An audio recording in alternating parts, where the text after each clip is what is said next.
नमस्कार दोस्तों, आप सभी का अभिनंदन और बहुत बहुत स्वागत है आपके अपने YouTube चैनल देवेंद्र क्लासेस में। उम्मीद है शानदार और मस्त होंगे। ज्योग्राफी का हमारा टॉपिक है अगला, और अगला जो टॉपिक मैं पढ़ाने चल रहा हूँ वो पठारों के विषय में चर्चा करेंगे। हम भारत के अंदर पाए जाने वाले पठारों के बारे में या स्थित पठारों के विषय में चर्चा करेंगे। या आप इस तरीके से हेडिंग डाल के नोट्स बना सकते हैं, प्रायद्वीपीय भारत के पठार या प्रायद्वीपीय भारत का पठार, है ना। तो उत्तर भारत में प्रायद्वीपीय भारत के साथ साथ जो पठार पाए जाते हैं उन सभी पठारों की चर्चा करेंगे जो किसी समय प्रायद्वीपीय पठार का हिस्सा थे और आजकल वो अलग अलग भारत के हिस्सों में पड़े जाते हैं। जैसे नॉर्थ ईस्ट में बात करें तो मेघालय का पठार मेघालय राज्य में ही स्थित है, या शिलोंग का पठार कहते हैं, उसकी राजधानी के नाम से पढ़ लेते हैं उसे, है ना। या मालवा का पठार पढ़ लेते हैं मध्य प्रदेश वाले हिस्से में। छोटे नागपुर का पठार हम कहाँ पे पढ़ लेते हैं?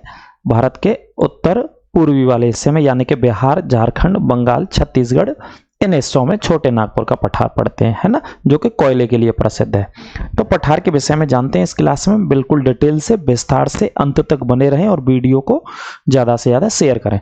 तो सबसे पहले देखिए पठार होता क्या है। पठार के विषय में, पठार एक इस तरीके की स्थलाकृति यानी कि भौगोलिक स्थिति होती है जो विशाल एक मैदान की तरह होते हैं, है ना, बिल्कुल एक छत की तरह होते हैं जहां पर आप क्रिकेट मैच खेल सकते हैं, जहां पर फुटबॉल का मैदान बना सकते हैं। इस तरीके की भौगोलिक एक आकृति होती है पठारों की, है ना।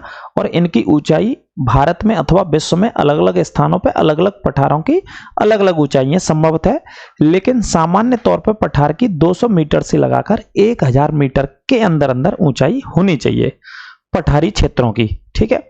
लेकिन विश्व का सबसे ऊंचा पठार अपवाद है, और कुछ पठार विश्व के अनेक देशों में वो भी अपवाद है, क्योंकि उनकी ऊंचाई पहाड़ों की बराबर ऊंचाई है, पर्वत श्रृंखलाओं की लगभग बराबर ऊंचाई है। जैसे पामीर का पठार, जैसे विश्व की छत कहते हैं। छत क्यों कहते हैं? क्योंकि पठार का जो हिस्सा है ऊपर का वो कैसा होता है? समतल होता है, बिल्कुल मैदान की तरह होता है और पहाड़ियों से घिरा हुआ होता है। इस तरीके की भौगोलिक स्थिति होती है पठारों की, और हाइट 200 मीटर से 1000 मीटर तक की होती है, अगर डेफिनेशन में हम इसे समझें तो, ठीक है। तो पामीर का पठार अपवाद है विश्व का, क्योंकि उसकी हाइट 4 से 5000 मीटर तक की ऊंचाई है, और इतनी ऊंचाई होती है पहाड़ों की यानी कि पर्वत श्रृंखलाओं की। कोला रेडो का पठार अमेरिका के अंदर, इसकी भी हाइट लगभग 3500 से 4000 मीटर की हाइट के आसपास है, ठीक है। ये भी अपवाद की श्रेणी में आएगा। मुख्यतः पठार 200 मीटर से 1000 मीटर तक के हाइट कैटेगरी यानी कि ऊंचाई की परिधि में आते हैं, विशाल मैदानों के साथ साथ और पहाड़ियों से घिरे हुए होते हैं, ठीक है।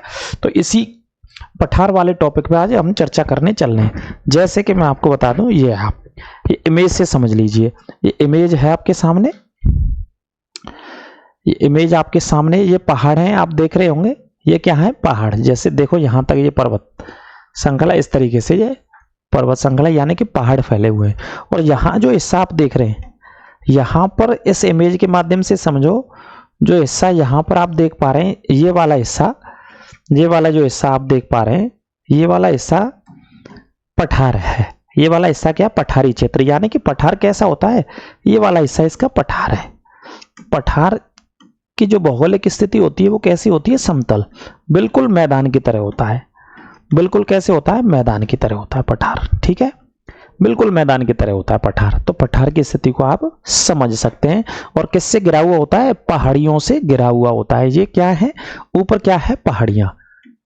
विश्व के जितने भी पहाड़ हैं वो किससे घिरे हुए होंगे? पहाड़ियों से घिरे हुए होते हैं, ठीक है। एक इमेज के माध्यम से समझ गए होंगे आप, है ना। इस तरीके की आकृति होती है, समतल होते हैं पठार। आगे बात करेंगे, ये आकृति देख लीजिए। ये भी एक पठार की इमेज ली हुई है। वैसे विश्व का जो सबसे ऊंचा पठार है तिब्बत का पामीर का पठार, वो यही है। ये तिब्बत के पठार की इमेज है जो आपके सामने मैं बता रहा हूं। तिब्बत का पठार है बेटा ये, है ना। अब आप देख रहे हैं पठार का अर्थ, ऊपर क्या है? ये पहाड़ियां हैं, है ना। ऊपर पर्वत श्रृंखला यानी कि पहाड़ियां इस तरीके से फैली हुई हैं तिब्बत में, और नीचे ये क्या है? ये समतल इलाका आप देख रहे हैं। समतल है, मैदान की तरह है कि नहीं है? ये पूरा समतल क्षेत्र है। तो ये पूरा पठारी जो क्षेत्र है वो कैसा है? समतल क्षेत्र है। तो पठार कैसा होता है? समतल और विशाल मैदान की तरह, समतल होता है और विशाल मैदान की तरह होता है ये, ठीक है। समतल विशाल मैदान की तरह पठार कहलाता है। और किन से घिरा हुआ होता है? पहाड़ियों से। ऊपर क्या है इनके? पहाड़ियां।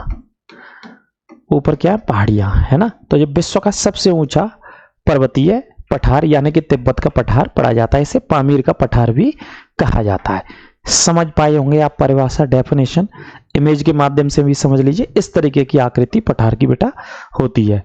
ठीक है, आगे बात करते हैं। अब थोड़ी सी डेफिनेशन भी देख लो आप चाहो तो। देखिए पठार किसे कहते हैं, इंग्लिश में प्लेटू बोलते हैं। विशाल समतल ढलान वाला भौगोलिक क्षेत्र पठार कहलाता है। विशाल समतल ढलान वाला भौगोलिक क्षेत्र क्या कहलाता है, पठार। पहाड़ियों से ये ऐसा घिरा हुआ होता है, पहाड़ियों से ये ऐसा घिरा हुआ होता है और पहाड़ों की अपेक्षा कम ऊंचाई होती है, पहाड़ों की अपेक्षा कम हाइट होती है। कितनी हाइट होती है, ऊंचाई भी आप नोट्स बनाएं तो लिख लेना। ऊंचाई कितनी होती है आपकी 200 मीटर से 200 मीटर से 1000 मीटर के आसपास इनकी हाइट होती है, इसके नीचे नीचे, है ना। ये पठार की क्या होती है बेटा, ऊंचाई होती है, ये नोट कर लेना। ठीक है, ये पठार की ऊंचाई होती है। परिभाषा लिख लीजिएगा, बिल्कुल एक एक टॉपिक आपको पढ़ाया जाएगा अच्छे से। देखो हम बात करने चलेंगे इन पठारों की, ये आपके सामने है, ये भारत के अंदर आपके सामने, जैसे कि बुंदेलखंड का पठार, ये आप नाम से देख रहे होंगे, ये है आपका बुंदेलखंड का पठार, यहाँ पे जो दर्शाया गया है ये बुंदेलखंड का पठार है। इस तरीके से लाइनिंग करके दर्शाया जिससे आप समझ जाएं। ठीक है, इसके अलावा बघेलखंड का पठार है ये वाला, इसी के नीचे यह है आपका बघेलखंड का पठार। कौन सा है, बघेलखंड का पठार। ठीक है, इसके अलावा यहां पे मैंने बताया था 5 राज्यों में फैला हुआ है। कितने राज्यों में, 5 राज्यों में फैला हुआ है। यह है आपका छोटे नागपुर का पठार। कौन सा पठार है, छोटे नागपुर का पठार। ठीक है, इसके अलावा थोड़े से दक्षिण में आएंगे तो ये दंडकारण्य का पठार है। यहाँ पे कौन सा पठार है बेटा, दंडकारण्य का पठार है। ठीक है, जो कि छत्तीसगढ़ में स्थित है दंडकारण्य। जैसा कि मैंने कहा था ये प्रायद्वीपीय पठार से अलग हो गया था यहाँ पे एक हिस्सा, तो ये मेघालय का पठार है। कौन सा पठार है बेटा, शिलोंग का पठार, या इसी शिलोंग के पठार को मेघालय का पठार उत्तर पूर्वी राज्यों में स्थित है। कहाँ पे, उत्तर पूर्वी राज्यों में स्थित है बेटा, है ना। एक एक चीज क्लियर करी जाएगी, टेंशन ना लें बिल्कुल आप। ये यहाँ पे मालवा का पठार है। इस स्थिति में मध्य प्रदेश वाले हिस्से में या चंबल की नदी बहती है, ये कौन सा पठार है बेटा, मालवा का पठार। ये आपके सामने लिखा हुआ है, स्क्रीनशॉट भी ले लेना, बाद में एक एक समझ में आ जाएगा। इसके अलावा आते हैं दक्कन के पठार पर। कौन सा पठार है बेटा, दक्कन का। ये यहाँ पे आप देख सकते हैं, ये दक्कन के पठार की इमेज को समझाया है। यहाँ पे दक्कन का पठार है। कौन सा पठार है बेटा, ये दक्कन का पठार। ठीक है, ये वाला हो गया आपका दक्कन का पठार। इसके अलावा कर्नाटक का, दक्कन के पठार के नीचे कौन सा पठार है बेटा, ये कर्नाटक का पठार है। ये हो गया आपका कर्नाटक का पठार। ठीक है, ये भारत के प्रसिद्ध और इंपोर्टेंट पठार है। इसके अलावा कर्नाटक के पठार के अलावा बेटा ये वाला हो गया आपका,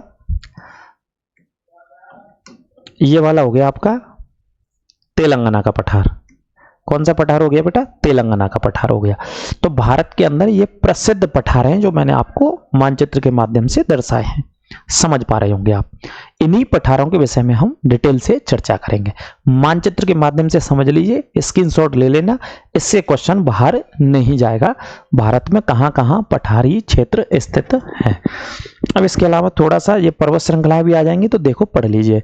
इस तरफ भारत में ये कौन सी पर्वत श्रृंखला है, इस तरीके से जा रही है बेटा, इस तरीके से जो जा रही है पर्वत श्रृंखला पश्चिमी हिस्से में, भारत के पश्चिमी हिस्से में जो पर्वत श्रृंखला जा रही है बेटा 3 राज्यों से। तो कौन सी पर्वत श्रृंखला निकल रही है 3 राज्यों से, अरावली पर्वत श्रेणी। कितने राज्यों से निकल रही है बेटा, 3 राज्यों से। ठीक है, अरावली पर्वत श्रृंखला। मध्य भारत की बात करें, भारत के मध्य भारत में ये एक पर्वत श्रृंखला है और इसके नीचे एक ये पर्वत श्रृंखला है, ये सतपुड़ा श्रेणी है। और ये कौन सी है बेटा, आप नाम से पढ़ रहे होंगे, विंध्याचल पर्वत श्रृंखला। मध्य भारत में विंध्याचल और सतपुड़ा, यहाँ पे नर्मदा नदी बहती है और यहाँ से इसके दक्षिण में ताप्ती नदी बहती है। कौन सी नदी बहती है बेटा, ताप्ती नदी। भारत के उत्तर पूर्वी हिस्से में आएंगे तो छोटे नागपुर का पठार बड़ा इंपोर्टेंट पठार है, जो कि कितने राज्यों में, लगभग 5 राज्यों में फैला हुआ छोटे नागपुर का पठार। और किसके लिए जाना जाता है, इसे भारत का रूर कहते हैं। भारत का रूर का मतलब है ये कोयले का उत्पादन करता है। काय का उत्पादन करता है बेटा, कोयले का उत्पादन करता है भारत का रूर। रूर एक जर्मनी में जगह का नाम जो कोयले के उत्पादन के लिए। ये हो गया बेटा दक्कन का पठार। यहाँ पे कौन सा हो गया, दक्कन। इसी दक्कन के पठार का एक हिस्सा है बेटा, ये वाली ये लाइन आप देख रहे हैं, एक हिस्सा इसका ऊपर से नीचे तक आया है, नर्मदा ताप्ती के मुहाने से नीलगिरी की पहाड़ियों तक। इसे बोलते हैं बेटा पश्चिमी घाट। क्या बोलते हैं बेटा, इसे पश्चिमी घाट, ये लिखा हुआ है पश्चिमी घाट। और इसी का ये वाला ये हिस्सा आया बेटा, ऊपर से यहां तक नीचे तक आया है, इसे क्या बोलते हैं बेटा, पूर्वी घाट बोलते हैं इसको। इस हिस्से को क्या बोलते हैं बेटा, पूर्वी घाट, है ना। दक्कन के पठार का पश्चिमी हिस्सा पश्चिमी घाट कहलाता है और पूर्वी हिस्सा पूर्वी घाट कहलाता है इस दक्कन के पठार का। ठीक है, और यहां दक्कन के पठार के नीचे स्थित है नीलगिरी और अनाईमुडी। दक्षिण भारत की सबसे ऊंची चोटी है अनाईमुडी, नीलगिरी की पहाड़ियों पर स्थित है। कहां पर स्थित है? नीलगिरी की पहाड़ियों पर बेटा, है ना। अरावली पर्वत श्रृंखला विश्व की सबसे प्राचीन है, विश्व की सबसे पुरानी पर्वत श्रृंखला है अरावली पर्वत श्रृंखला। विश्व की सबसे पुरानी पर्वत श्रृंखला 3 राज्यों में फैली हुई है। और किसका उदाहरण है बेटा? जी अवशिष्ट पर्वत का उदाहरण है। लिख लेना, प्रश्न पूछा जाता है कई बार, किसका उदाहरण है? कौन से पर्वत का? अवशिष्ट पर्वत। अवशिष्ट का मतलब जो अब बचा कुचा रह गया है, थोड़ा बहुत आपको देखने को मिल जाएगा, उसको बोलते हैं अवशिष्ट पर्वत का उदाहरण अरावली पर्वत श्रेणी को। ठीक है, विंध्याचल और सतपुड़ा यहां नर्मदा और ताप्ती अरब सागर में गिरती है, इनके मध्य से रिफ्ट घाटी बनाते हुए, रिफ्ट वैली बनाते हुए। ठीक है बेटा, तो ये जो दर्शाया गया, देखो पठारी क्षेत्र कौन सा है, ये इस तरीके से डॉट डॉट, ये पूरा पठारी क्षेत्र है भारत का। भारत के इस पूरे हिस्से पर क्या बेटा? ये पठारी क्षेत्र है जो डॉट डॉट से आप देख रहे हैं, है ना। और कुछ पर्वत श्रेणियां भी आपको समझा दी गई हैं। उम्मीद है कि आप समझे होंगे, और नहीं कमेंट करके आप बताइएगा। आपको तो अभी थ्योरी से भी बताएंगे पूरे टॉपिक को। स्क्रीनशॉट चाहो तो आप ले सकते हो, स्क्रीनशॉट दोनों मानचित्रों का। ठीक है, अब आगे बात करते हैं, अगले पॉइंट पे चलते हैं, अगले पॉइंट पे चलते हैं। अगला पॉइंट होता है यहां से शुरू हुआ, ये थ्योरी है आपकी। अब थ्योरी पढ़ते जाइएगा मेरे साथ, और कुछ नहीं है इसमें, सिर्फ थ्योरी आपको पढ़ना है लगातार। थ्योरी पढ़ते जाइएगा, बाकी का मैंने समझा दिया। पठार होता क्या है, ऊंचाई कितनी होती है, दक्षिण भारत का पठार या प्रायद्वीपीय भारत का पठार। प्रायद्वीपीय भारत ही किसे बोलते हैं? दक्षिण भारत को। इसको दक्षिण भारत का पठार भी कह सकते हैं। क्या बोल सकते हैं? दक्षिण भारत का पठार भी बोल सकते हैं इसको। ठीक है, दक्षिण भारत का पठार। अब देख लेते हैं, समझ लेते हैं। यह भारत का ही नहीं, विश्व का भी प्राचीनतम पठार है, विश्व का भी सबसे पुराना पठार माना जाता है। कौन सा? प्रायद्वीपीय पठार। यह आर्कियन काल की चट्टानें पढ़ते हैं बेटा हम, आर्कियन काल की चट्टानों से बना है। कौन सी चट्टानों से बना है? आर्कियन काल की चट्टानों से बना है। ठीक है, आर्कियन काल की चट्टानों से बना, तथा इसका कोई भी भाग समुद्र के नीचे नहीं डूबा है। कोई भी हिस्सा ऐसा नहीं है जो किसके नीचे नहीं डूबा हुआ है? समुद्र के नीचे नहीं डूबा है। विवर्तनिक दृष्टि से शांत क्षेत्र होने के कारण यहां भूकंप आने की संभावना काफी कम है, यानी कि इस हिस्से में भूकंप ना के बराबर आते हैं। प्लेट टेक्टोनिक थ्योरी के आधार पर, यह शब्द दिया ना विवर्तनिक, इसे इंग्लिश में प्लेट टेक्टोनिक थ्योरी बोलते हैं। आपस में जब प्लेट टकराती हैं तो उसकी वजह से भूकंप की संभावना बढ़ती है। तो यहां ये शांत क्षेत्र है। ठीक है, अरावली, कैमूर, राजमहल एवं शिलांग की पहाड़ियां प्रायद्वीपीय पठार की उत्तरी सीमा बनाती हैं। यानी कि जो पठार है, दक्षिण भारत का पठार है, इसके उत्तर की सीमा कौन कौन सी पहाड़ियां बनाती हैं? तो उत्तर की सीमा अरावली, कैमूर और राजमहल और शिलोंग। अरावली, कैमूर, राजमहल और शिलोंग की पहाड़ियां बनाती हैं। यानी कि यहां पे मैं समझ सकूं तो अरावली, कैमूर और राजमहल, देखो अरावली हो गया, है ना, और यहां पे छोटे नागपुर के पठार के पास राजमहल है। यहां पे कौन सा हिस्सा है? राजमहल की पहाड़ियों का, यहां पे राजमहल है।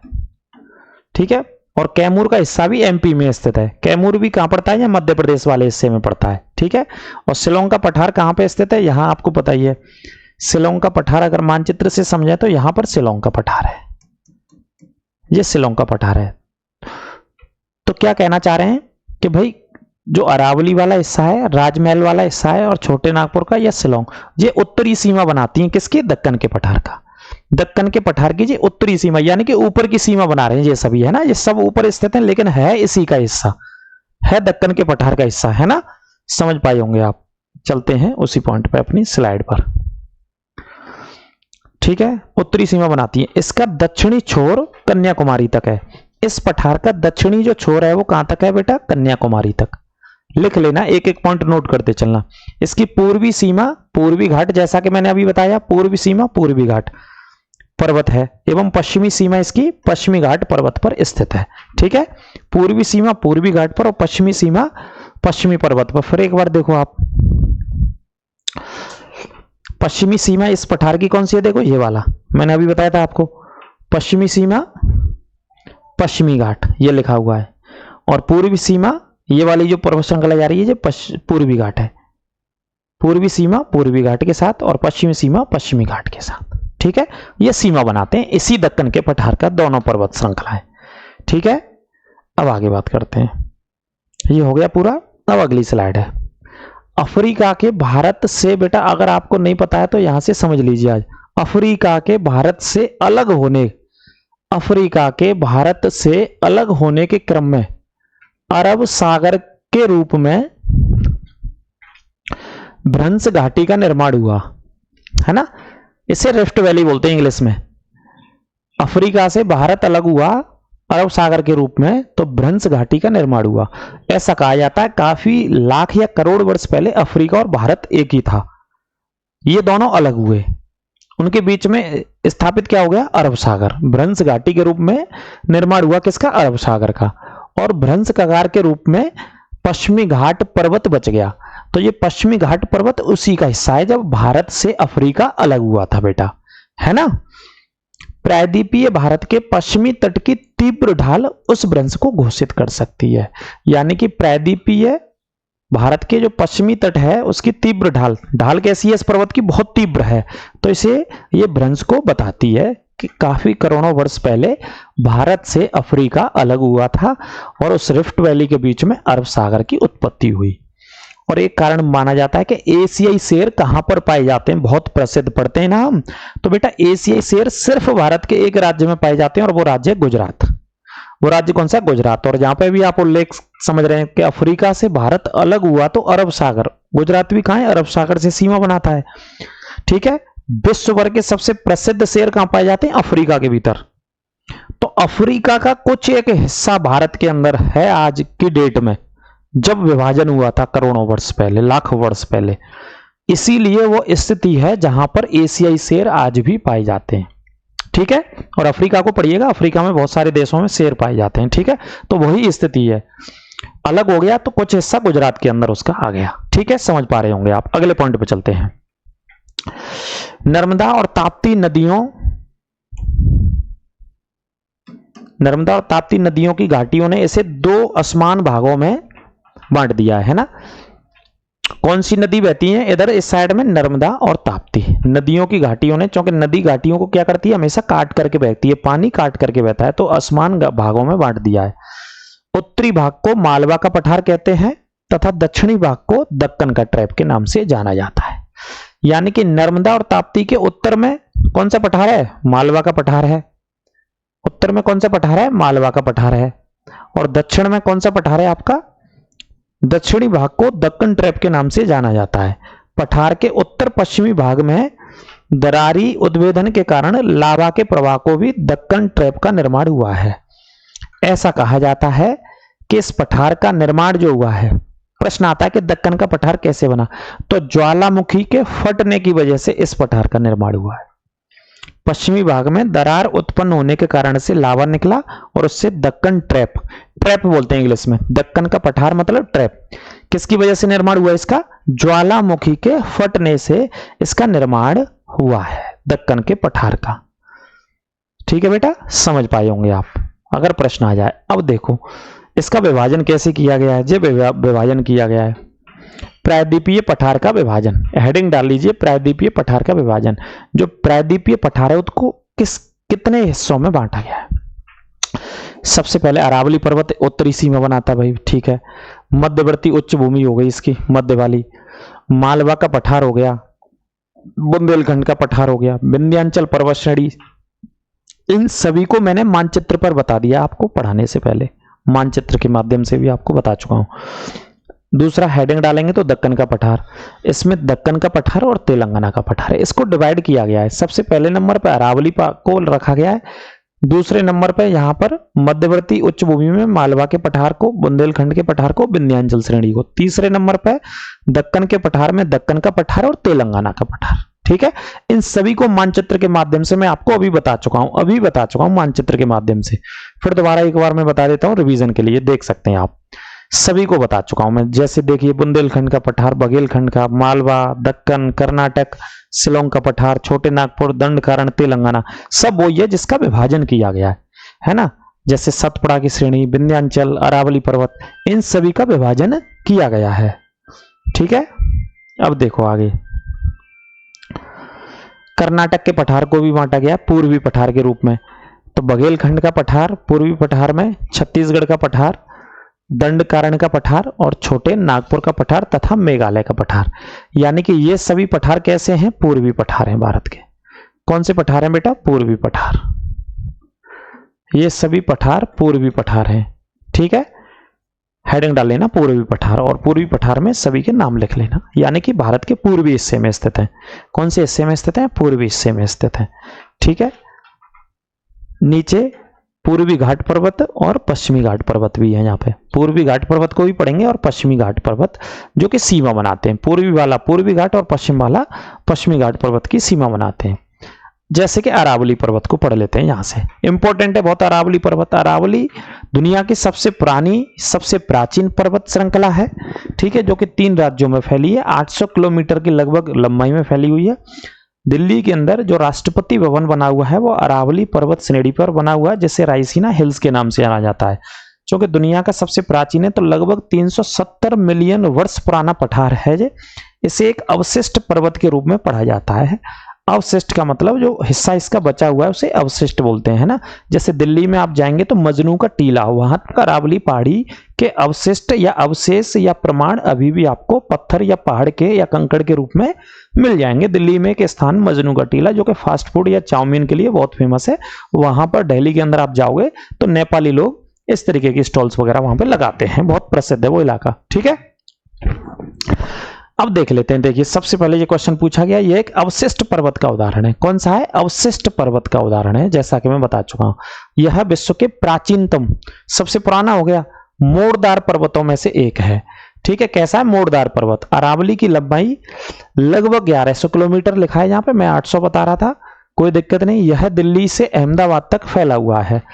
दिल्ली से अहमदाबाद तक, दिल्ली से अहमदाबाद तक कह दिया, गुजरात से दिल्ली भी पढ़ सकते हैं हम, गुजरात से दिल्ली। यह मालवा के पठार के उत्तर पश्चिम में स्थित है। कहां पर स्थित है? ये मालवा के पठार के उत्तर पश्चिम में स्थित है। उत्तर पश्चिम में स्थित है मालवा के पठार के, है ना। अरावली पर्वत का सर्वोच्च शिखर गुरु शिखर है।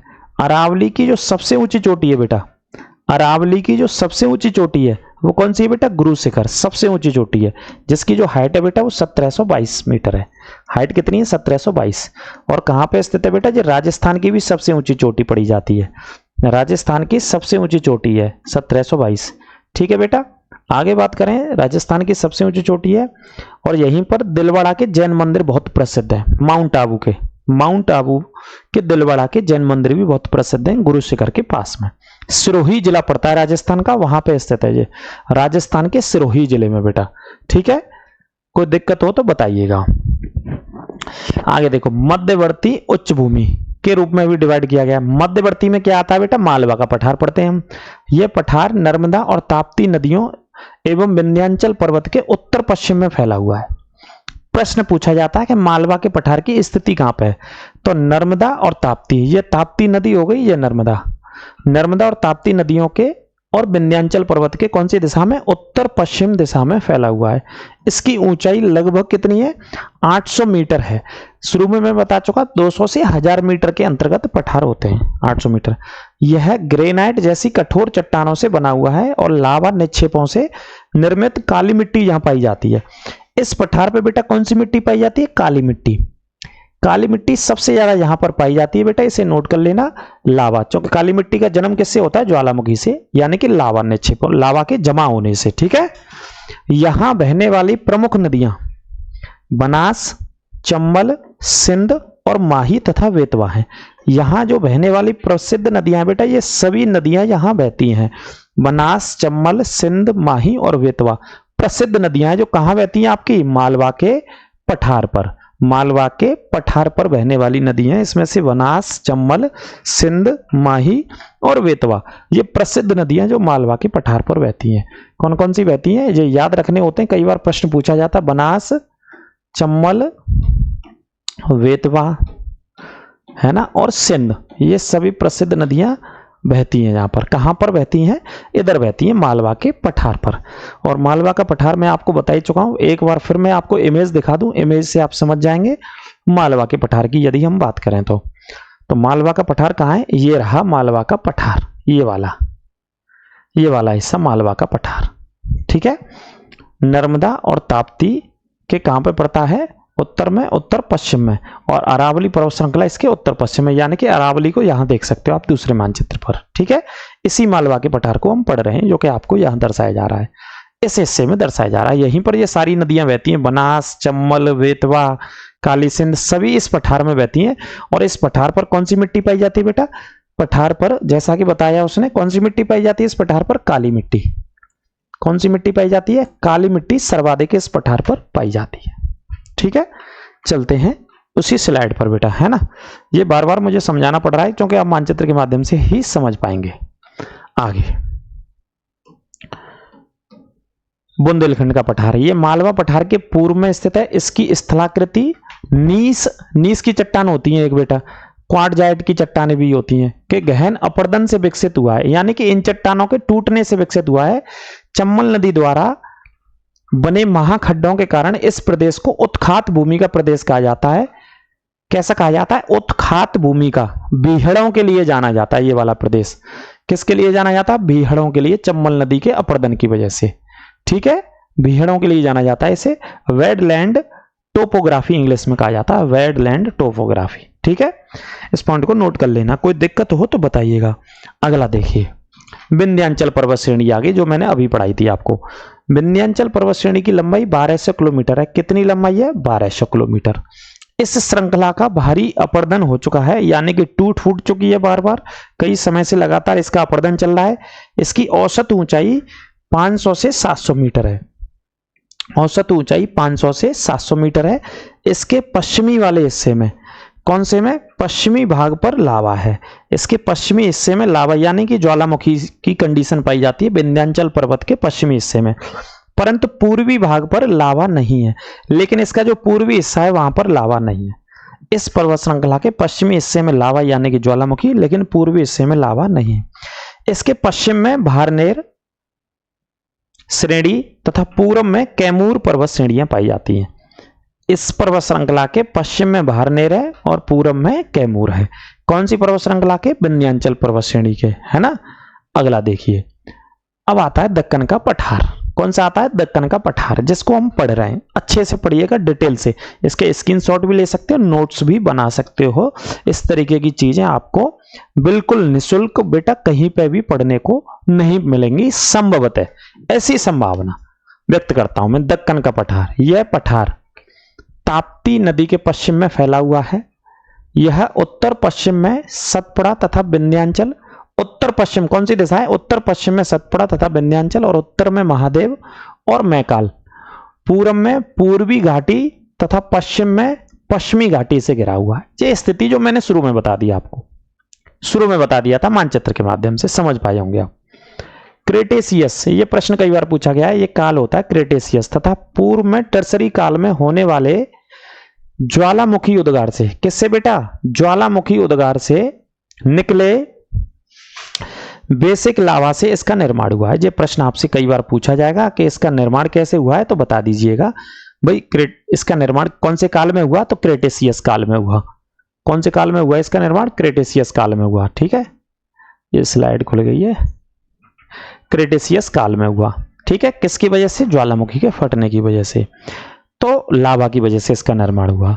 इसका सामान्य ढाल, जो ढाल है इस पठार का, वो उत्तर तथा उत्तर पश्चिम से दक्षिण तथा दक्षिण पूर्व की ओर है। इसका जो ढाल है बेटा, वो दक्षिण पूर्व की ओर है, उत्तर पश्चिम से दक्षिण पूर्व। यानी कि जो दक्कन का पठार है, इसका जो ढाल है इसके पठार का, यानी कि जो पहाड़ियां हैं, जो पहाड़ है, ऐसे समझिए जो पठार वाला हिस्सा है वो पहाड़ का ही एक हिस्सा होता है ना, लेकिन समतल होता है। तो इसका वो ढाल है वो कैसा है? दक्षिण पूर्व की तरफ है, ठीक है। यानी कि पश्चिम से दक्षिण पूर्व की तरफ इसका ढाल है। कैसे ढाल है? जैसे मैं समझाऊं आपको मानचित्र के माध्यम से। ऐसे है इसका ढाल। इसके ढाल की जो बात हो रही है वो इस तरीके से है। इसका ढाल देखिए, ये है पूरा दक्कन का पठार, जी आपको जो डॉट डॉट दिख रही हैं ये क्या है, दक्कन का पठार है पूरा। तो इसके ढाल की बात हो रही है। तो देखिए ये हिस्सा, ये पश्चिमी हिस्सा हो गया, ये पश्चिमी घाट लिखा है, तो यहां से जो ढाल है वो ऐसे है, इस तरीके से इसका ढाल है। ये उत्तर पश्चिम दिशा हो गई, उत्तर पश्चिम से ये दिशा कौन सी हो गई, दक्षिण पूर्व। तो इस तरफ इसका ढाल है, तो जितनी भी नदियां बहती हैं वो अपने ढाल के अनुरूप बहती हैं। यहां से निकलने वाली जो नदियां हैं सभी दक्कन के पठार के ढाल के अनुरूप बह करके इस पर्वत श्रृंखला को काट करके बंगाल की खाड़ी में गिरती हैं। यहां कौन सी खाड़ी है बेटा, बंगाल की खाड़ी, बंगाल की खाड़ी में गिरती हैं यहां पर, ठीक है। तो इस तरीके से नदियां बहती हैं ढाल के अनुरूप, और अधिकतम नदियां दक्षिण भारत की कहां पर गिरती हैं, बंगाल की खाड़ी में, क्योंकि वो ढाल के हिसाब से बहती हैं, जो दक्कन के पठार का ढाल है उसी के हिसाब से बहती हैं सारी नदियां, ठीक है। तो इस तरीके से ये ढाल मैंने आपको बताया, ठीक है बेटा। अब अगले प्रश्न पॉइंट पे चल रहे हैं, यहां पर आ जाइए। इसी कारण इस पठार से निकलने वाली नदियां पूर्व वाहिनी नदियां, तो इस पठार से निकलने वाली जो नदियां हैं वो कैसी नदियां कहलाती हैं बेटा, क्योंकि पठार का ढाल ही इधर है, तो क्या बोलते हैं, इस पठार से निकलने वाली जो नदियां हैं उनको पूर्व वाहिनी नदियां कहते हैं, यानी कि पूर्वी दिशा में बहने वाली नदियां। कौन सी दिशा में, पूर्वी दिशा में बहने वाली नदियां पठार के ढाल की। ताप्ती नदी इसकी उत्तरी सीमा बनाती है, ताप्ती नदी कैसी सीमा बनाती है, उत्तरी सीमा बनाती है, ठीक है। यह पठार मध्य प्रदेश, देखो फैला कहां कहां बेटा, मध्य प्रदेश, महाराष्ट्र, आंध्र प्रदेश, कर्नाटक तथा गुजरात राज्यों के भागों में फैला हुआ है। इस पठार को 3 उप विभागों में विभाजित किया जा सकता है, 3 हिस्सों में विभाजित किया जा सकता है। ये कई राज्यों में फैला हुआ है, मध्य प्रदेश, महाराष्ट्र, आंध्र प्रदेश, कर्नाटक तथा गुजरात राज्यों में फैला हुआ है। 3 हिस्सों में इसको विभाजित किया जा सकता है। कितने हिस्सों में विभाजित कर सकते हैं हम लोग, 3 हिस्सों में से विभाजित कर सकते हैं। तो देखिए दक्कन का पठार, सबसे पहले महाराष्ट्र, मूलतः यह लावा निर्मित बेसाल्ट से बना है और लावा की गहराई 2000 किलोमीटर तक है। इसकी औसत ऊंचाई 300 से 900 मीटर है ना। गहराई, जो गहराई से आ जाए नीचे से, ज्वालामुखी फट करके लावा फटा है ना, नीचे से ज्वालामुखी जमीन के अंदर से फटता है, तो उसकी जो औसत गहराई है वो 2000 किलोमीटर के आसपास की गहराई है बेटा उसकी, और औसत ऊंचाई 300 से 900 मीटर है। कौन से पठार की है बेटा, दक्कन के लावा के पठार की, लावा का पठार जो महाराष्ट्र के अंदर है, ठीक है। अगला है तेलंगाना का पठार, जो तेलंगाना है, इसका फैलाव आंध्र प्रदेश के आंतरिक भागों में है, अंदर के हिस्सों में है। इसका उत्तरी हिस्सा पठारी है तथा दक्षिणी हिस्सा मैदान है। देखो दक्षिणी हिस्सा में मैदान है इसके में, लेकिन उत्तरी हिस्सा कैसा है इसका, पठारी क्षेत्र है के रूप में है।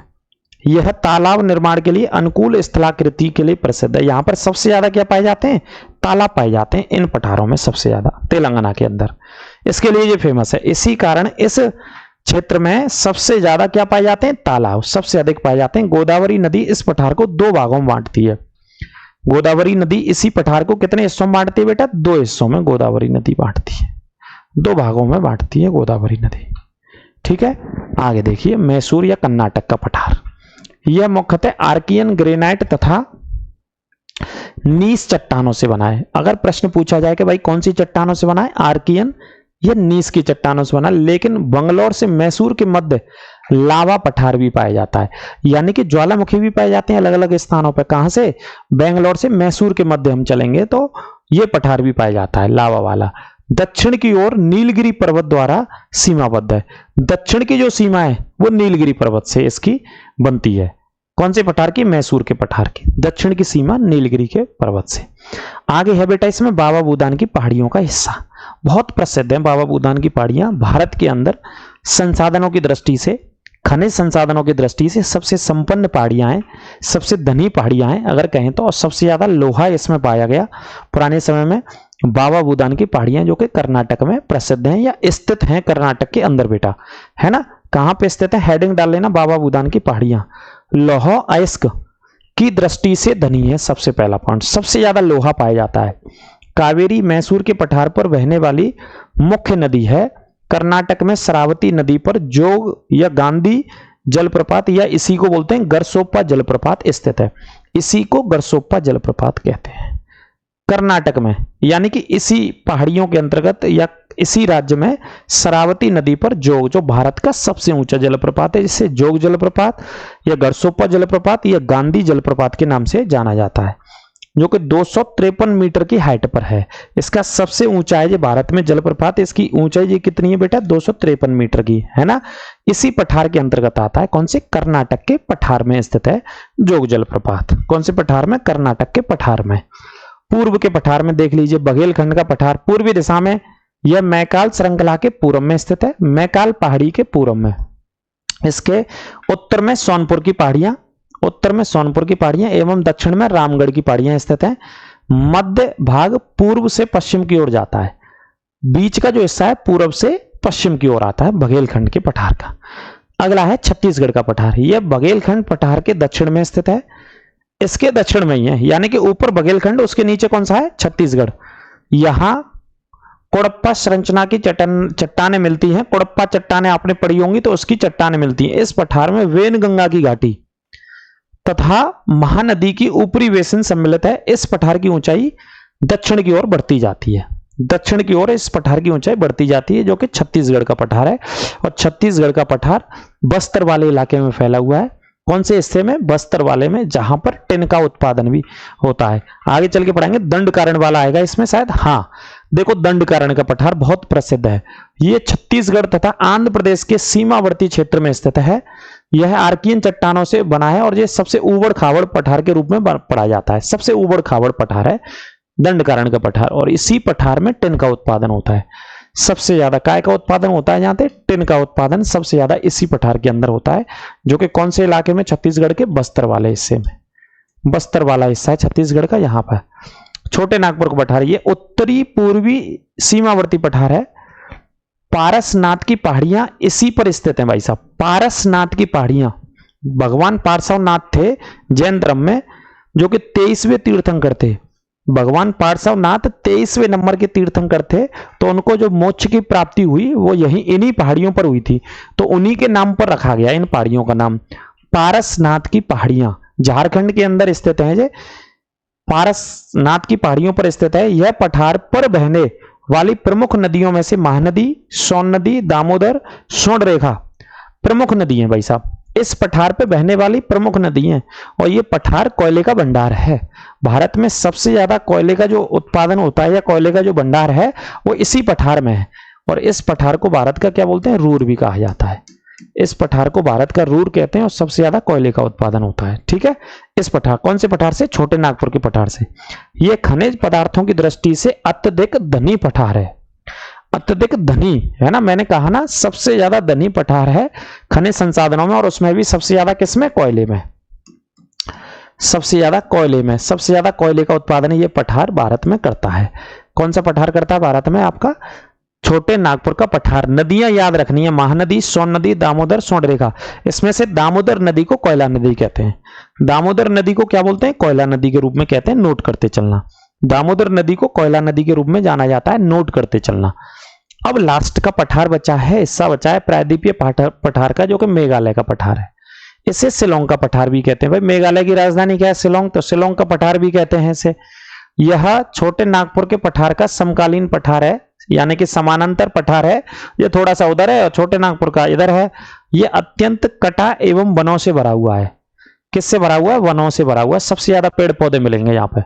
इसमें गारो की पहाड़ियां, खासी की एवं जयंतियां एवं मिकिर पहाड़ियां भी बहुत प्रसिद्ध हैं और स्थित हैं। गारो, खासी, जयंती, ये 3 पहाड़ियां आपने पढ़ी होंगी। और इसके अलावा मिकिर की पहाड़ियां बहुत प्रसिद्ध हैं। कौन सी पहाड़ियां, मिकिर की पहाड़ियां। इस पठार पर बहने वाली प्रमुख नदियां दुधनई एवं कैसनई है। इस पठार पे जो बहने वाली प्रसिद्ध नदियां बेटा वो कौन सी हैं, दुधनई एवं कैसनई। दुधनई, कैसनई प्रसिद्ध नदियां इस पठार पर बहने वाली। कौन से पर, मेघालय के पठार पर। ठीक है, अब आ गया बेटा पूर्वी घाट। पूर्वी घाट भी पढ़ लेते हैं, है ना, नीलगिरी की पहाड़ियों तक है ये टॉपिक। पूर्वी घाट पढ़ लेते हैं बेटा इसके अंदर, है ना। पूर्वी घाट इंपॉर्टेंट टॉपिक है, चौके दक्कन के पठार का पूर्वी और पश्चिमी हिस्सा जई पहाड़ियां बनाती हैं, है ना, पूर्वी और पश्चिमी। अब पूर्व में पूर्वी घाट है तो पूर्वी हिस्सा है।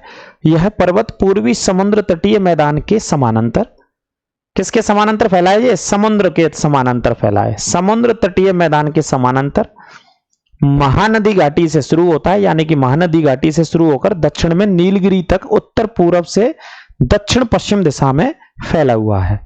कहां तक फैला हुआ है? दक्षिण पश्चिम दिशा में फैला हुआ है। इनकी लंबाई 1800 किलोमीटर में है। कितनी लंबाई है? 1800 किलोमीटर। 1800 किलोमीटर में इसकी लंबाई है। किसकी लंबाई है? 1800 किलोमीटर, पूर्वी घाट की। यह एक अवशिष्ट पर्वत का उदाहरण है, अरावली की तरह। कैसे पर्वत का उदाहरण है? अवशिष्ट। अवशिष्ट का मतलब होता है जो अब बचा है, जो दिखने को मिल जाए आपको। एवं इनका विकास कुड़प्पा संरचना से हुआ है, कुड़प्पा की चट्टानों से हुआ है। यह श्रृंखला उड़ीसा से तमिलनाडु तक है। कहां से है? उड़ीसा से कहां तक जाती है? तमिलनाडु तक इसका विस्तार है। पश्चिमी घाट पर्वत की तुलना में इसका अपर्दन अधिक हुआ है। जितना अपर्दन पश्चिमी घाट का हुआ है, यानी कि जो पश्चिमी घाट नदियों के माध्यम से अपर्दन हुआ, उससे ज्यादा हुआ है इसका, क्योंकि ज्यादातर नदियां इस तरफ ही बह रही हैं भारत की। मैंने बताया था दक्कन के पठार का ढलान कौन सी साइड में? दक्षिण पूर्व में। ठीक है, तो इससे निकलने वाली जो नदियां हैं, सॉरी, पश्चिमी घाट से निकलने वाली नदियां हैं, वो सब इस तरफ बहती हैं, पूर्वी घाट की तरफ। तो इस पूर्वी घाट वाले पहाड़ को काट दिया है जगह जगह नदियों ने, क्योंकि पानी जो नदी होता है, नदी का जल होता है, वो अपना रास्ता अपने आप बनाता है। तो जगह जगह उसको विभाजित कर दिया है, जगह जगह उसको काट दिया है। तो सबसे ज्यादा अपर्दन हुआ है, अपर्दन अधिक हुआ, अतः इसकी तुलना में यह कम ऊंचा है, कम ऊंचा है। नदी अपर्दन के कारण इसकी क्रमबद्धता भी लगभग समाप्त हो चुकी है ना, क्योंकि नदियों ने बीच बीच में इसको काट दिया है। तो क्रम जो था इसका वो खत्म हो गया है ना। जैसे इस तरीके से फैला हुआ था, इस तरीके से ये श्रृंखला फैली हुई थी, है ना। अब चूंकि नदी बह रही है, तो नदियों ने क्या कर दिया इसको, जैसे एक नदी यहां पे आ गई, तो बीच बीच में नदियों ने से बीच बीच में, जैसे यहां से नदी ने काट दिया, फिर यहां से नदी ने काट दिया, फिर यहां से काट दिया, तो बीच बीच में इसको काट दिया नदियों के पानी ने। ठीक है, आगे बात करते हैं। पूर्वी घाट पर्वत की सर्वोच्च शिखर विशाखापट्टनम सबसे ऊंची चोटी है। सबसे ऊंची चोटी विशाखापट्टनम है। इसका दूसरा सर्वोच्च शिखर है महेंद्रगिरी। दूसरी सबसे ऊंची चोटी महेंद्रगिरी, पूर्वी घाट की दूसरी सबसे ऊंची चोटी महेंद्रगिरी, और पहली सबसे ऊंची चोटी है विशाखापट्टनम। नोट कर लेना, स्क्रीनशॉट भी लेते रहना, कोई दिक्कत नहीं क्लास का। अगला देखिए, पश्चिमी घाट। इन पर्वतों का जो फैलाव है वो नर्मदा घाटी से लेकर कन्याकुमारी तक है। पश्चिमी घाट नर्मदा नदी से लेकर कन्याकुमारी तक है। इसे सह्याद्री भी कहते हैं। ये भी क्वेश्चन भाई कई बार आता है, क्या बोलते हैं इसको? सह्याद्री भी कहते हैं। यह हिमालय के बाद भारत की दूसरी सबसे लंबी पर्वत श्रेणी है। इसे दो भागों में बांटा गया है। हिमालय के बाद भारत की दूसरी सबसे लंबी पर्वत श्रेणी है। इसे दो भागों में बांटा गया है। कितने भागों में बांटा गया है? दो भागों में इसको बांटा गया है। ठीक है, दो हिस्सों में बांटा गया है। हिमालय के बाद दूसरे नंबर पे आती है, ध्यान रखना। तीन सबसे लंबी कौन कौन सी है? हिमालय पहले, उसके बाद पश्चिमी घाट, उसके बाद आपकी पूर्वी घाट। ये तीन सबसे लंबी पर्वत श्रृंखला है। ठीक है, दो हिस्सों में बांटा गया इसको। तो दो हिस्से कौन कौन से? एक का नाम है उत्तरी सह्याद्री, एक का नाम क्या है? उत्तरी सह्याद्री। उत्तरी सह्याद्री की ऊपरी सतह पर लावा निक्षेप है। उत्तरी सह्याद्री का सर्वोच्च शिखर कालसुबाई है। सर्वोच्च शिखर कौन सा बेटा? कालसुबाई है। ठीक है, सर्वोच्च शिखर कालसुबाई। उत्तरी सह्याद्री में कुछ दर्रे स्थित हैं। वो कौन कौन से दर्रे हैं देखते हैं। उत्तरी सह्याद्री वाला जो हिस्सा है, इसमें कुछ प्रसिद्ध दर्रे हैं। कौन से प्रसिद्ध दर्रे हैं देख लेते हैं। तो देखिए, थालघाट दर्रा है जो मुंबई से नासिक, आपको मुंबई से नासिक जाना है तो थालघाट से जाएंगे भाई साहब। भोरघाट दर्रा है जो मुंबई से पुणे के लिए जाता है। भोरघाट दर्रा मुंबई से पुणे के लिए, थालघाट मुंबई से नासिक। ये सह्याद्री वाले हिस्से में, यानी कि उत्तरी सह्याद्री वाले हिस्से में, पश्चिमी घाट में आते हैं। लेकिन ठीक है, कौन से घाट में आते हैं? पश्चिमी घाट में। लिखते चलना बेटा एक एक पॉइंट। दक्षिणी सह्याद्री, उत्तरी एवं दक्षिणी सह्याद्री का जो विभाजक अक्षांश है वो 16 अक्षांश है। उत्तरी 16 अक्षांश उत्तरी अक्षांश है, जो कि उत्तर और दक्षिण को बांटता है। यानी कि बीच में मान लीजिए यहां पर कितना अक्षांश है? 16 अक्षांश है। जी कितना अक्षांश है? 16 अक्षांश। ठीक है, तो 16 अक्षांश है। ये वाली जो अक्षांश रेखा है ये दो हिस्सों में बांटती है। तो ऊपर है इसके उत्तर और नीचे है इसके दक्षिण। ये बीच में अक्षांश रेखा इस तरीके से बांटती है उत्तर और दक्षिण में। ठीक है, ये लिख लेना। ये है गोवा से गुजरती है और दक्षिणी सह्याद्री का सर्वोच्च शिखर कुद्रेमुख है। दक्षिणी वाले का सबसे ऊंची चोटी कुद्रेमुख है। जो कि कर्नाटक के अंदर स्थित है, लोहे के उत्पादन के लिए प्रसिद्ध है। ये वाला हिस्सा लोहे के लिए फेमस है। दक्षिणी सह्याद्री का निर्माण आर्कियन चट्टानों से हुआ है। कौन सी चट्टानों से? आर्कियन चट्टानों से। दर्रे नोट कर लेना बेटा, भूल मत जाना, क्वेश्चन आता है कई बार। नीलगिरी की पहाड़ियां देख लेते हैं अंत में। नीलगिरी की पहाड़ियां, बहुत लंबा चौड़ा टॉपिक हो गया जी आपके लिए, बहुत डिटेल्स हो गई इसमें, इससे क्वेश्चन बाहर नहीं जाएगा बेटा। कोई भी एग्जाम दे लेना, जितने भी मैंने आपको पर्वत, पठार या पर्वत श्रृंखलाओं के विषय में बताया और मानचित्र के माध्यम से भी बता दिया कई बार। नीलगिरी की पहाड़ियों की बात करें तो नीलगिरी की पहाड़ियां एक स्थलाकृति की गांठ है, जहां पूर्वी घाट पर्वत एवं पश्चिमी घाट आकर के मिलते हैं। पूर्वी घाट और पश्चिमी घाट यहां मिलते हैं, वहां नीलगिरी की पहाड़ियां स्थित हैं दक्षिण भारत में। कौन सी पहाड़ियां स्थित हैं? नीलगिरी की पहाड़ियां स्थित हैं। नीलगिरी का सर्वोच्च शिखर दोदा बेटा है। प्रश्न पूछा जाए कि नीलगिरी की सबसे ऊंची चोटी कौन सी है बेटा, तो नीलगिरी की सबसे ऊंची चोटी है साहब आपकी, कौन सी है साहब? दोदा बेटा। नीलगिरी की बेटा सबसे ऊंची चोटी दोदा बेटा है। जो दक्षिण भारत का दूसरा सर्वोच्च शिखर है, दक्षिण भारत का दूसरा सर्वोच्च शिखर है, दूसरे नंबर का सर्वोच्च शिखर है, ठीक है। दक्षिण भारत का सर्वोच्च शिखर अनाईमुडी है। दक्षिण भारत का सर्वोच्च शिखर अनाईमुडी है, जो अन्नामलाई पर्वत पर स्थित है। जो कहां स्थित है? अन्नामलाई पर्वत पर। और अन्नामलाई पर्वत कहां पे स्थित है? ये आपका केरल और तमिलनाडु की सीमा पर। यह दक्षिण भारत की सबसे ऊंची चोटी है, जो कि कौन से राज्य में स्थित है? केरल में। केरल में स्थित है, जिसकी हाइट 2695 मीटर की ऊंचाई पर है। 2695 मीटर अनाईमुडी केरल के अंदर साउथ इंडिया की सबसे ऊंची पर्वत चोटी है, और अन्नामलाई पर्वत तमिलनाडु और केरल की सीमा पर स्थित है, ठीक है। दूसरा सबसे ऊंचा पर्वत शिखर है दोदा बेटा। लेकिन दक्षिण भारत का पहला, नीलगिरी पहाड़ियों का सबसे ऊंचा पर्वत शिखर है। नीलगिरी पहाड़ियों का सबसे ऊंची चोटी दोदा बेटा है। जहां पूर्वी घाट और पश्चिमी घाट मिलते हैं, वहां कौन सी पहाड़ियां? नीलगिरी की पहाड़ियां हैं। वहां कौन सी पहाड़ियां? नीलगिरी की। जैसे एक बार और मैं आपको समझा दूं, जैसे आप मानचित्र में देखेंगे,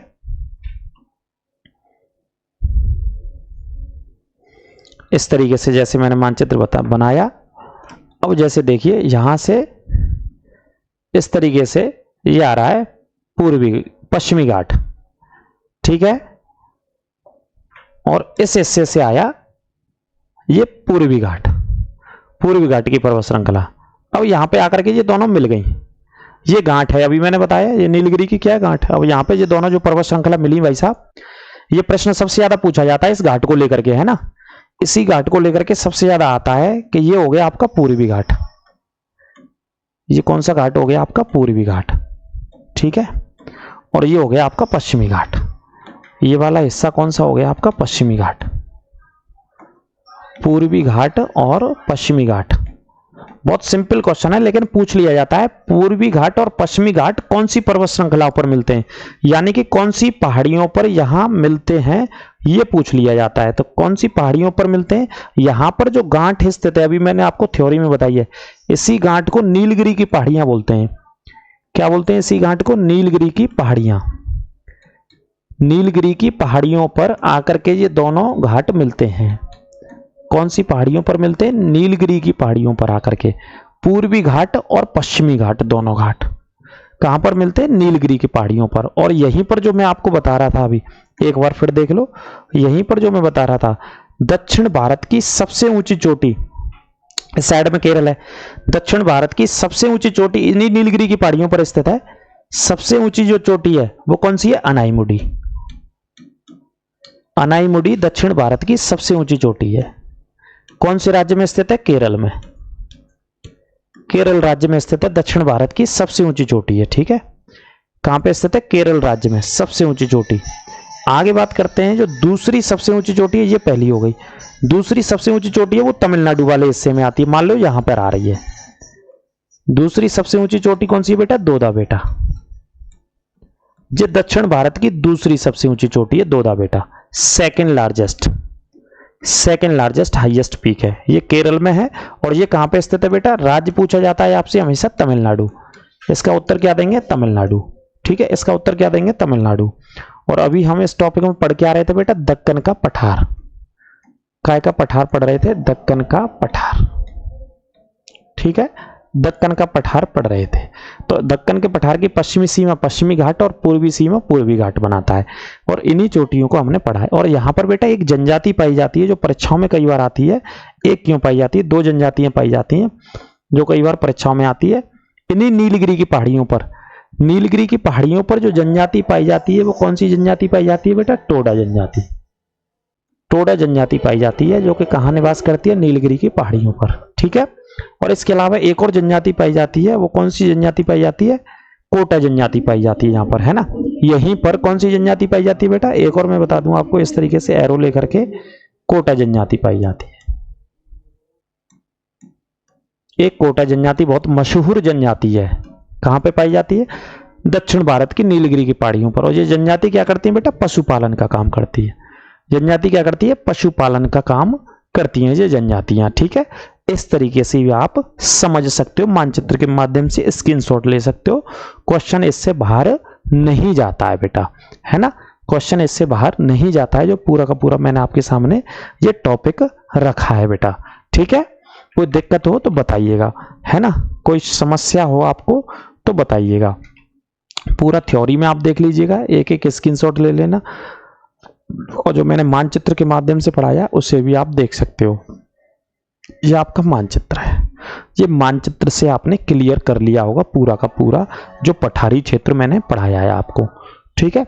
मानचित्र के माध्यम से आप इसे पूरा क्लियर कर लीजिएगा। कोई दिक्कत शक समस्या आपको इस टॉपिक में लगी हो तो आप बता सकते हैं। पूरा निःशुल्क कोर्स इसी तरीके से मैं पढ़ाऊंगा आपको, पूरा निःशुल्क इसी तरीके से हम पढ़ाएंगे। प्लेलिस्ट बनी हुई है, वहां आप हमारे साथ जुड़ सकते हैं, सब्सक्राइब कर सकते हैं, और ज़्यादा से ज़्यादा शेयर कीजिए। अपने स्वास्थ्य का ख्याल रखें। अगली क्लास में फिर आपसे मुलाकात करेंगे। सभी को नमस्कार, राधे राधे, जय श्री कृष्ण।